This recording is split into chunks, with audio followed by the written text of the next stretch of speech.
Guys welcome back பண்ணிட்டாங்க. நம்ம இப்போ என்ன பார்க்க போகிறோம்னா 9 ஸ்வாட் மேட்ச்சில் 14 எபிசோடு தான் பார்க்க போகிறோம். காய்ஸ் நேற்று வர வேண்டிய வீடியோ இன்றைக்கி தான் வந்துருச்சு காய்ஸ். சாரி ஃபார் டிலே, நான் அடுத்த வீடியோ கரெக்ட் பண்ணிக்கிறேன். சரி வீடியோக்குள்ளே போகலாமா? சாப்டர் ஸ்டார்டிங்கில் நமக்கு கிராச்சிங் எஸ்டேட்டை தான் காட்டுறாங்க. அங்கே நிறைய எல்டர்ஸும் அதுவும் இல்லாமல் முரிமில் உள்ள எல்லா ஆட்களும் அங்கே இருக்காங்க. அங்குள்ள நிறையா சோல்ஜரும் அவங்க ஸ்வாட் டெக்னிக்கை காட்டிக்கிட்டு இருக்காங்க. அப்போ அங்கே மூவ் பேக் வரான். நம்ம மூவ் பேக்கும் யான் கிளானில் வந்த எல்லா எல்டர்ஸ்க்கும் மிக்க நன்றி. நான் இவ்வளோ வருடங்களா நாங்கள் கிளானில் பயிற்சி எடுத்தனால நான் என்லைட்மெண்ட் அடைஞ்சிருக்கேன். அதை நான் எல்லா எல்டருக்கு முன்னாடி காட்டணும்னு விருப்பப்படுறேன். இதை கேட்டிருந்த மீஜுவும் மூவ் பேக் 7 ஸ்டாரில் இருக்கான்.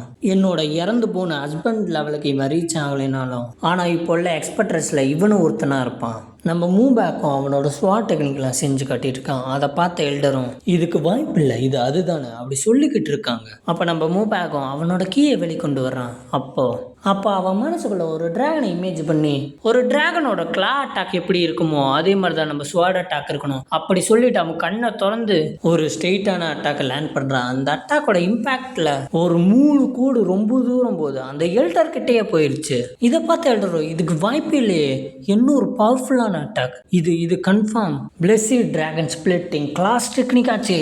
அது ஒரு எப்படிப்பட்ட அட்டாக்னா ஒரு டிராகன் வந்து அதோட கிளா வச்சு அட்டாக் பண்ண எப்படி இருக்குமோ அதே மாதிரி ஸ்வாடை வச்சு பண்ணுறது, அதுதான் டிராகன் ஸ்பிளிட்டிங் கிளா டெக்னிக். அப்போ அங்கே இருக்க எல்லா எல்டர்ஸும் நம்ம மூவ் பேக் பண்ண அட்டாக்கை பார்த்து இன்னொரு இன்க்ரெடிபிளான அட்டாக் அப்படின்னு சொல்லி எல்லாரும் பார்த்துட்டு இருக்காங்க. அப்போ பீஜுவும் எல்லாரும் இருக்காங்க, என்னோட பையனோட பவர் எல்லாத்துக்கும் தெரிஞ்சிருக்கும் அப்படி சொல்லி சிரிச்சிட்டு இருக்கா. அப்படி இந்த சீனை இங்கேயே கட் பண்ணி அடுத்த சீனில் நம்ம ஹீரோவும் சேஜுன்ஸையும் சண்டை போட்டுருந்தாங்களா அந்த சீனை தான் கட்டுறாங்க. அப்போ ஒரு டிராகன் எனர்ஜி மாதிரி வந்திருக்கும்ல, அதை பார்த்து நம்ம பிரதர்ஸ் எல்லாம் ஷாக் ஆகுறாங்க. அப்போ அந்த டிராகன் ஒரு வெறியில இருக்கு, அதை பார்த்த சேஜுன்ஜியும் ஷாக் ஆகுறான். இதுக்கு வாய்ப்பு இல்லையே, இது என்னதான் அது? அப்பொழுது நம்ம ஹீரோவும் அவனோட எனர்ஜியை ஃபுல் ஃபார்ம்ல இறக்குறான். நம்ம ஹீரோவும் சேஜுன்ஜியை பார்த்து நீ என்னைய குறித்து மதிப்பிட்டு இருக்கலாம், ஆனா இப்போ நான் என் ஃபுல் பவரில் இருக்கேன், நான் உங்கள்கிட்ட ப்ராப்பர்லி சண்டை போடலான்னு இருக்கேன், நீ ரெடி ஆயிக்கோ. இதெல்லாம் கேட்ட எல்டர் ஹா எனக்கு இனிமேதான் என்டர்டெயின்மெண்ட் இருக்க போது அப்படின்னு சொல்லி அவனும் அவனோட ஃபுல் பவரை இறக்குறான். அப்போ அவனும் இந்தியன் சர்க்கிளை வச்சு அவன் ஒரு ஸ்டாப் அட்டாக் பண்ண நேராக போயிட்டு இருக்கான். அப்போ நம்ம ஹீரோ டிராகன் கிளா அட்டாக் பண்ண ரெடியாக இருக்கான். ஒரு ஸ்ட்ரெயிட்டான ஒரு டிராகன் கிளா அட்டாக் அது நம்ம எல்டரை நோக்கி வருது. அப்போ அந்த அட்டாக்கும் அந்த சேஜுன்ஜியோட இந்தியன் சர்க்கிளை அடிச்சு நொறுக்கி நம்ம எல்டர் மேலே பட்டுருச்சு. அப்போ அந்த எல்டரும் என்னது இதுவா அப்படின்னு சொல்லிட்டு இருக்கும்போது தான் அந்த அட்டாக்கும் நம்ம எல்டர் மேல பட்டுறது. அப்ப அந்த எல்டரும் இந்த அட்டாக்ல பார்த்து இந்த அட்டாக் வந்து அப்படி சொல்லி பார்த்துட்டு இருக்கும்போது நம்ம ஹீரோவும் ஒரு எனிமி கூட சண்டை போட்டு இருக்கும் போது அந்த எனிமியை தான் நீ நோட் பண்ணணும், நீ மற்ற விஷயத்தெல்லாம் நோட் பண்ணக்கூடாது அப்படின்னு சொல்லிட்டு அட்டாக் பண்ண வரான். அதை பார்த்த எல்டரும் இதுதான் ஃபைனல் ஸ்ட்ரைக்காக இருக்கணும், இந்த ஸ்ட்ரைக்கில் தான் முடிப்பணும், யார் ஜெயிக்கிறா தோக்குறான்னு சொல்லி அவங்க 2 பேரும் ஃபைனல் ஸ்ட்ரைக் பண்ணுறக்கு போகிறாங்க. 2 பேரும் ஃபைனல் ஸ்ட்ரைக் பண்ணிட்டாங்க. இப்போ 2 பேரும் மாற்றி பார்க்குறாங்க. நம்ம ஹீரோவா அந்த சைடு வந்துட்டான். நம்ம சேஜுன்ஜி ஹீரோ பார்த்து உன்னோட பேர் மறுபடியும் ஒரு வாட்டி சொல்லு. அதுக்கு நம்ம ஹீரோவா என் பேர் ஜாக் வந்து ரெட்டை குறிக்குது, யா வந்து சன்செட்டை குறிக்குது, ரெட் சன்செட்டை தான் என்ன குறிக்குது. இதை கேட்ட எல்டரும் ஐசி யான் ஜகா, யான் வந்து அவன் தானே யான் அப்படின்னு சொல்லி அவன் ஸ்வாடை கீழே போடுறான். அப்படி எல்டரும் ஸ்வாடை கீழே போடும்போது தான் நம்ம எல்டரோட ஃப்ளாஷ்பேக்கை காட்டுறாங்க. அப்போ எல்டரும் இதே மாதிரி ஒருத்தர்கிட்ட தோத்து போயிருக்காரு, அது வேற யாருக்கிட்ட இல்லை, நம்ம ஹீரோட அப்பா கிட்ட தான். நம்ம எல்டரும் அதை நினைச்சு பார்த்துட்டு யான் ஜோகா அப்படியே சொல்லிட்டு அவரும் கீழே விழுகிறாரு. அவர் கீழே விழுகிற பார்த்து எல்லாரும் ஷாக் ஆகுறாங்க. அப்படியே நம்ம பிரதர்ஸும் அதை பார்த்து ஷாக் ஆகுறாங்க. அப்போ நம்ம ஹீரோ அவனுக்குன்னு உரித்தான போஸ்டில் அவன் நின்றுட்டு இருக்கான். அப்படியே நம்ம ஹீரோவும் நம்ம கேங்கை பார்த்துட்டு நான் ஜெயிச்சிட்டேன் அப்படின்னு சொல்கிறாங்க. அதை கேட்டு எல்லாரும் அப்போ தான் அவங்க உணர்றாங்க நம்ம ஹீரோ ஜெயிச்சிட்டான், ஜோகா வின் பண்ணிட்டான் அப்படின்னு சொல்லி கத்திக்கிட்டு இருக்காங்க. நம்ம கேங்கை சேர்ந்த எல்லாரும் சந்தோஷத்தில் இருக்காங்க. நம்ம ஜோகா ஜெயிச்சிட்டான்னு சொல்லி எல்லாரும் சந்தோஷத்தில் இருக்காங்க. நம்ம ஹீரோவை தூக்கி போட்டு கொண்டாடிட்டு இருக்காங்க. நம்ம பிக் ப்ரோலாம் ஹீரோவை தலைக்கு மேலே வச்சுட்டு கத்திக்கிட்டே இருக்காங்க, நம்ம ஜெயிச்சிட்டோம்னு. நம்ம ஹீரோவோ சந்தோஷத்தில் சிரிச்சிட்டு இருக்கான். காய்ஸ் நம்ம ஹீரோ பண்ண அட்டாக்கும் நம்ம மூவ் பேக் பண்ண அட்டாக்கும் ஒரே வித்தியாசம் தான். நம்ம மூவ் பேக்குக்கு அந்த 9 ஸ்வாட் டெக்னிக் மட்டும்தான் தெரியும் தவிர அவனுக்கு யான் எவன்லி ப்ரீத்திங் டெக்னிக் அவனுக்கு தெரியாது. வெறும் அவனுக்கு ஸ்வாட் டெக்னிக்கு அது மட்டும்தான் தெரியும் மூவ் பேக்கு. நம்ம ஹீரோக்கு ஸ்வாட் டெக்னிக்கும் அதுவும் எவன்லி ஸ்வாட் டெக்னிக்கும் எவன்லி ப்ரீத்திங் டெக்னிக்கும் தெரியும். அப்போ நம்ம மூவ் பேக்னால அது டிராகனை இமேஜ் பண்ணி தான் அந்த கிளா அட்டாக் பண்ண முடிச்சு. ஆனால் நம்ம ஹீரோனால அந்த டிராகனே ரியலாக கொண்டு வந்து ஒரு டிராகன் கிளா அட்டாக்கை பண்ண முடிஞ்சு. இதுதான் காய்ஸ் வித்தியாசம்.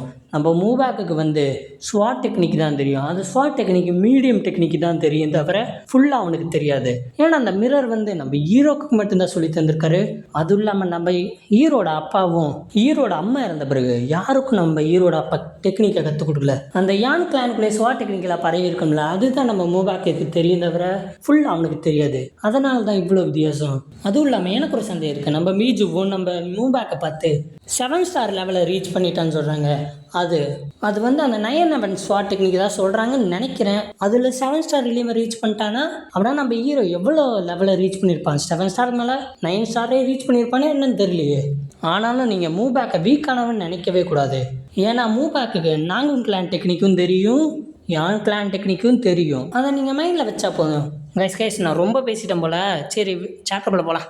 அப்போ நம்ம மன்சூன் மெர்ச்சன்ட் குரூப் லீடரும் எல்டர் தோத்தது பார்த்துன்னு இதுக்கு வாய்ப்பு இல்லை, இது எப்படி சாத்தியம்? மாஸ்டர் உங்களுக்கு ஒன்றாகல இல்லை, மாஸ்டர் உங்களுக்கு ஒன்றாகல இல்லை, நீங்கள் ரொம்ப சிவியராக டேமேஜ் ஆகியிருக்கீங்க, வாங்க முதல்ல உங்களை ட்ரீட் பண்ணி ஆகணும் அப்படி சொல்லிட்டு இருக்கான். அதுக்கு எல்டரும், நீ இப்போ இதை பார்த்துருப்பா தானே, அவன் மலை உயிரிழந்தா இருப்பான்னு நினச்சேன், ஆனால் அவன் எவனையும் தாண்டி எவனில் இருக்கான். அவன் ஒரு ஜீனியஸ் கூட சொல்ல முடியாது, அவன் யாருன்னே தெரியல, ஆனால் அவன் இப்போ நம்ம முன்னாடி தான் இருக்கான்.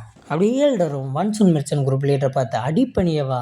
அதுக்கு மன்சூன் மெர்ச்சன்ட் குரூப் லீடரும், இந்த எம்பரர் மற்றும் சோல்ஜர்ஸ் எல்லாம் திரும்பி வாங்கலைன்னா நம்ம ஜெயிச்சிருக்கலாம், நம்ம பாதிப்பாலேயே நம்ம எம்பரர் கிட்ட தான் போயிட்டாங்க. இப்படி மன்சூன் மெர்ச்சன்ட் குரூப் லீடர் சொல்றது கேட்டனே, அதை நினைச்சு நீ கவலைப்படாத, அதெல்லாம் ஒன்றும் இல்லை விடு, அந்த பையனை நான் எதிர்க்கிறேன்.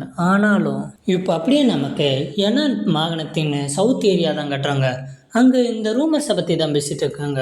என்னன்னா அந்த எவனத்து சுப்ரீமே தோத்துட்டாரா என்ன, அதுவும் உடாங் செட்டில் தோத்துட்டாரா? அதுக்கு பக்கத்தில் இருந்தவனும் அதெல்லாம் ரூமர்ஸ்ன்னு தெரியுமா இல்லையா? ரூமர் தான். அதை கேட்ட இன்னொருத்தனா, ஆமாம் நீ சொல்கிறது கரெக்ட் தான், என்னென்னமோ சொல்கிறானுங்க, அந்த பையன் வந்து எல்லாத்தையும் அடிச்சுட்டானாமா அப்படின்னு சொல்லிட்டு இருக்காங்க சொல்லி கிக்கி பிக்கி பண்ணிட்டு இருக்கானுங்க. அப்படியே இதெல்லாம் பக்கத்தில் ஒருத்தனு கேட்டுட்டு இருக்கான். அது வேற யாரும் இல்லைங்க, நம்ம லீ தான். இவனும் தெரியலையா? இவன் தாங்க நம்ம ஹீரோ கிட்ட அடி வாங்கினானே சேடக்குள்ளன் மூலியமா. அப்போ இவனும் நீங்கள் அதை ரூமர்ஸ்ன்னு சொல்லக்கூடாது, ஏன்னா அவன் உடாங் செட்டில் தோக்கடிச்சிருக்கலாம். அப்படியே பக்கத்தில் இருக்கவங்கள நீ யாரா இதெல்லாம் சொல்லிட்டு இருக்க அப்படின்னு சொல்லும்போது, நான் அவன் கூட நேருக்கு சண்டை போட்டிருக்கேன், அவன் கூட சண்டை போடும்போது தெரியுது அவனோட பவர் என்ன அது அளவு இருந்துச்சு, அதனால தான் சொல்றேன் அவன் உடாங் செட்டில் அடிச்சிருப்பான். இதெல்லாம் கேட்டிருந்த பக்கத்துல இருந்தவங்களும் நீங்க தான் அந்த நயாங் மெர்ச்சன்ட் குரூப்போட லீடரா நீங்க? அப்பலையோ நான் ஒரு சின்ன பையனை தோத்துருக்கேன், அப்போ நீங்க இப்படி பண்றீங்களே, அதுக்கு அவங்களும் நீங்க எப்பேற்பட்ட ஆளு, நீங்க அவங்க கூட தோத்து இருந்தாலும் நீங்க பவர்ஃபுல்லு தான் அப்படின்னு சொல்லி பேசிக்கிட்டு இருக்காங்க. அந்த மன்சூன் மெர்ச்சன்ட் குரூப்பும் ஊஃபேங் ஐடவுட்டை எதிர்க்க போனது தோத்துட்டாங்க. இப்போ யார் தான் அங்கே இருக்காங்க தெரியல, ஏன்னா என்னன்னு மாங்கனமும் தோத்துருச்சு, மன்சூன் மெர்ச்சன்ட் குரூப்பும் தோத்துருச்சு. இப்போ என்னதான் பண்ண போறாங்க?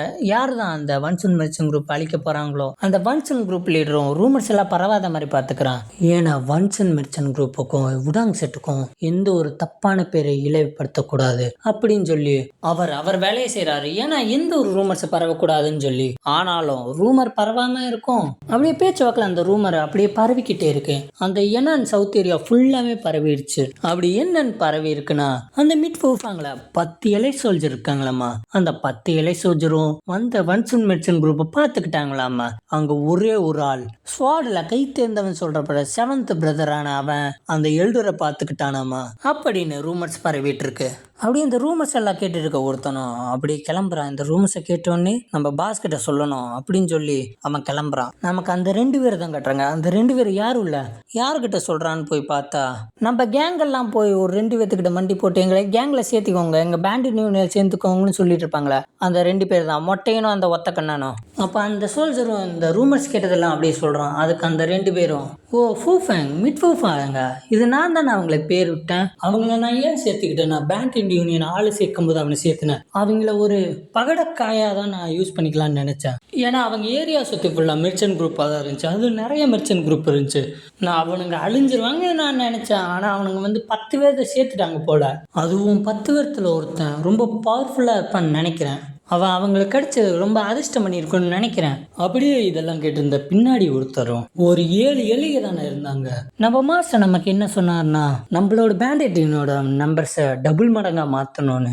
ஆளுங்க நிறையா இருந்தாலும் பவர்ஃபுல்லான ஆளுங்க தான் வேணும். அப்படியே நம்ம 12 டீமன் கிங்ஸும் நம்மளோட ஆளுங்க மட்டும் அதிகப்படுத்திக்கிட்டா நம்மளோட சிறப்பு குறைஞ்சிருமா என்ன? அதனால நான் என்ன நினச்சேன்னா, நமக்குள்ள வீக்கான ஐடவுட்டே மாற்றி மாற்றி அடித்து ஒன்று சேர்ந்துப்பாங்கன்னு நினச்சேன். டோர்னமெண்ட் நடக்க முடியாதே, அவங்களோட பிரச்சனை முடிஞ்சிடும்னு நினச்சான். நான் என்னமோ நினச்சேன், இது என்னமோ நடக்குது. அவங்க கிட்ட சொல்லிட்டியா டோர்னமெண்ட் வரப்போகுதுன்னு? அதுக்கு அந்த ஒத்த கண்ணனும், ஆமாம் டோர்னமெண்ட் வர இன்னும் 1 மாதம் தான் இருக்குது. அதுக்கு அந்த உட்காந்துட்டு இருந்தவனும், நான் பார்க்கணும் அவங்கள, நானே பார்க்கணும். அவனுங்க அந்த பேண்டிட் யூனிட் சேரக்கு தகுதியானவங்களான்னு நானே பார்க்கணும். அப்படி அந்த சீனை கட் பண்ணி நமக்கு இப்போ மிட்ஃபுல்ஃபாங்க இடத்த தான் காட்டுறானுங்க. அப்போ நமக்கு பிக் ப்ரோவோட இடத்த தான் காட்டுறாங்க. அங்கே ஒருத்தனை பிக் ப்ரோ கிட்ட வந்து, என்னை மன்னிச்சிரு பிரதர், மன்னிச்சிருங்க லீடர், நான் வந்து ஓடி இருக்கக்கூடாதான், என்னை திரும்பி சேர்த்துக்கோங்க அப்படின்னு சொல்லி கெஞ்சி கேட்டு இருக்கான். அதை கேட்ட பிக் ப்ரோ, நான் உன்னை ஏற்றுக்கணுமா, நீ எங்களை விட்டுட்டு போயிட்ட, நான் உன்னை ஏற்றுக்கிட்டோமான்னு அப்படியே ஒரு கொட்டூர் லுக்கில் பார்க்குறாப்புல. இதை கேட்டு இருந்த ஓடி போன பிரதர் சாக்காயிட்டாரு. என்ன சொல்கிறீங்க அப்படி கேட்கும்போது நம்ம பிக் ப்ரோவும் அடிக்க வர்றாரு. உன்னை அடிக்க போகிறேன்னு சொல்லி பக்கத்தில் வராரு. அப்படியே அவன் அடி வாங்க போகிறான்னு கண்ணை மூடிட்டான். அப்படியே திடீர்னு சாக்காயிட்டான். என்னது தான் பார்க்கும்போது நம்ம பிக் ப்ரோ அவனை கட்டி பிடிச்சிட்டு, ஏன்டா இப்போயாச்சும் வந்து தொலைஞ்சி அப்படின்னு சொல்லி ஒரு அடியை போடுறாப்புல.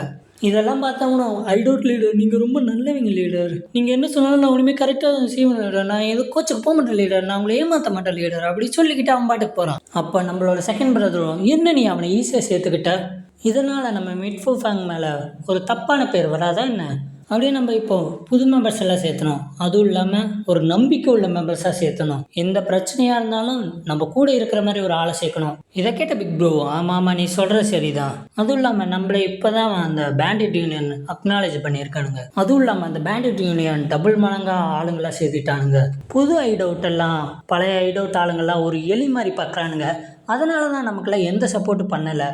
அதை கேட்ட செகண்ட் பிரதர், ஆமாம் நீ சொல்கிறது கரெக்ட் தான், நமக்கு எந்த ஹெல்ப்பும் பண்ணலை தானே. இப்போ நம்ம பிக் ப்ரோ செகண்ட் பிரதர் பார்த்த ஒரு விஷயத்த சொல்கிறாரு. இப்போ கூடிய சீக்கிரத்திலேயே பேண்டிட் யூனியனோட டோர்னமெண்ட் வரப்போகுது.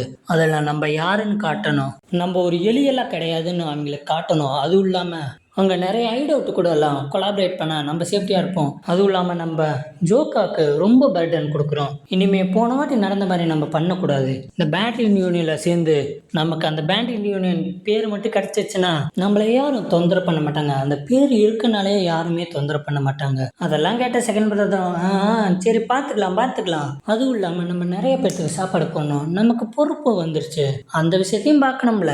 அதை கேட்ட பிக் ப்ரோ, ஆமாம் நீ சொல்கிறது கரெக்ட் தான், வா நம்ம அந்த விஷயத்த போய் பார்ப்போம் அப்படின்னு சொல்லி அவங்க போகிறாங்க. அப்போ நம்ம செகண்ட் பிரதர் கேட்குறான், ஜோக்கா என்ன பண்ணுறான் இப்போது, எங்கே இருக்கான், நான் காலையிலேருந்து அவனை பார்க்கலையே. அதை கேட்ட பிக் ப்ரோவும், ஜோக்கா வந்து நம்ம ஓல்டு மேனை பார்க்கறக்கு போயிருக்கான்.